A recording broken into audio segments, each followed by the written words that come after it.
Salut à tous, c'est Yarlik. Aujourd'hui, on se retrouve pour une nouvelle review d'une figurine des Tortues Ninja sortie par NECA cette année. Il s'agit ici de Dark Leonardo, sous-titré Two Scoops of Evil. Alors, Dark Leonardo, c'est juste Leonardo qui a subi un lavage de cerveau, si je me trompe pas, de la part de Shredder. J'ai plus vraiment l'épisode en tête, mais je crois que c'est le sujet là. Donc ça, c'est la fenêtre que vous pouvez voir là. On a sur le côté Teenage Mutant Ninja Turtles avec Two Scoops of Evil, mais qui est masqué par ceci. Je ne remercie pas EO sur le coup d'apposer leur sticker ici. On voit que c'est le volume numéro 21. On a le dos, donc ici le personnage avec Michelangelo. On a une mise en situation ici, et ici aussi. Et sur le côté, à nouveau, Teenage Mutant Ninja Turtle, Two Scopes of Evil, volume number 21. Donc on va ouvrir et on va regarder la fenêtre qu'on a. Donc d'un côté, on a le personnage dans une pose, et ici, on a Dark Leonardo. On va sortir la figurine de son blister, et on va regarder aussi un petit peu les divers accessoires qui composent cette boîte. Voici donc la figurine avec ses divers accessoires. Donc on a une tête supplémentaire qui peut se mettre sur n'importe quelle figurine de chez NECA pour les tortues. On essayera avec celui-là. On a plusieurs paires de mains. Donc on en a deux ici et une qui est déjà montée sur la figurine. Nous avons deux katanas, une masse, et on a cet effet-là qui, je pense, se met sur le générateur de dimensions de Donatello de chez NECA. Alors vu que je n'ai pas le générateur, je ne peux pas vous faire la démonstration, mais vous voyez que on voit le personnage apparaître et disparaître. Maintenant qu'on a passé en revue les différents accessoires, on va regarder la figurine esthétiquement comment elle est, ainsi que les articulations. Alors vous constaterez ici que la figurine n'est plus comme elle était il y a quelques secondes, c'est normal. Il y a des éléments que j'ai enlevés, qui notamment étaient sur le bras droit. Je vais expliquer pourquoi. On va parler de l'articulation des épaules. Donc vous voyez, vous avez l'articulation à gauche qui fonctionne sans problème. Elle monte nickel. Ici maintenant, et j'ai dit maintenant, je vais m'expliquer pourquoi, nickel aussi. Alors le souci c'est que il y a cette épaulette là qui était montée, qui est rigide.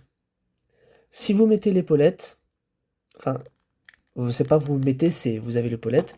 Si vous gardez l'épaulette, en fait, ça va buter ici et vous n'aurez pas le plein mouvement de l'articulation.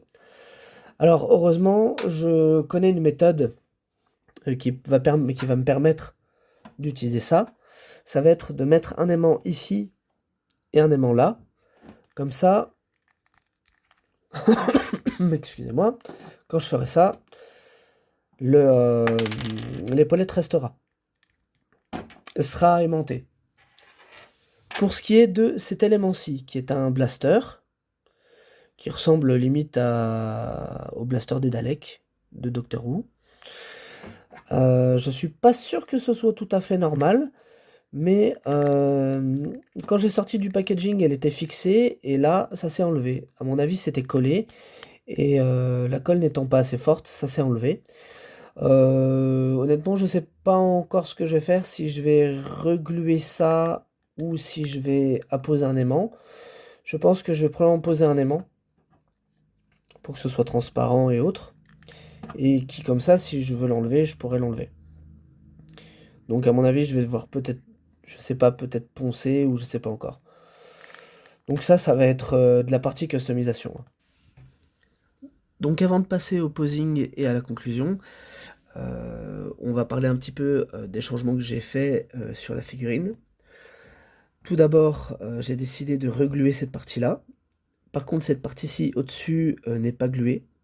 De toute façon, elle se clipse, et à moins de vraiment forcer, cette partie-là ne s'enlève pas. Quant à ce qui est de l'épaulette, j'ai décidé, comme je l'avais dit un peu plus tôt durant la review, de faire le fameux custom pour montrer à quel point c'est simple. J'ai mis, un petit aimant ici et un petit aimant dans l'épaulette que vous pouvez voir là. Je vais zoomer un peu.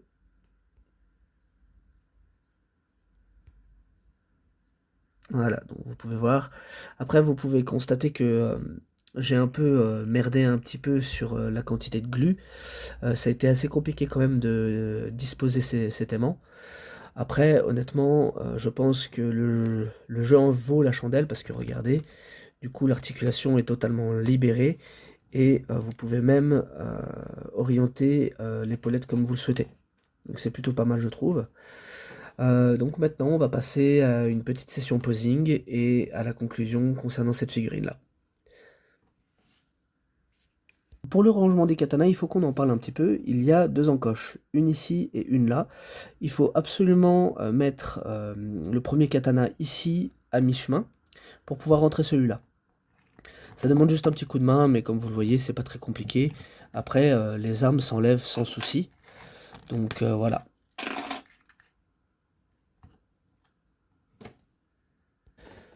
Alors, j'ai essayé de reproduire un petit peu ce qu'il y avait sur le packaging.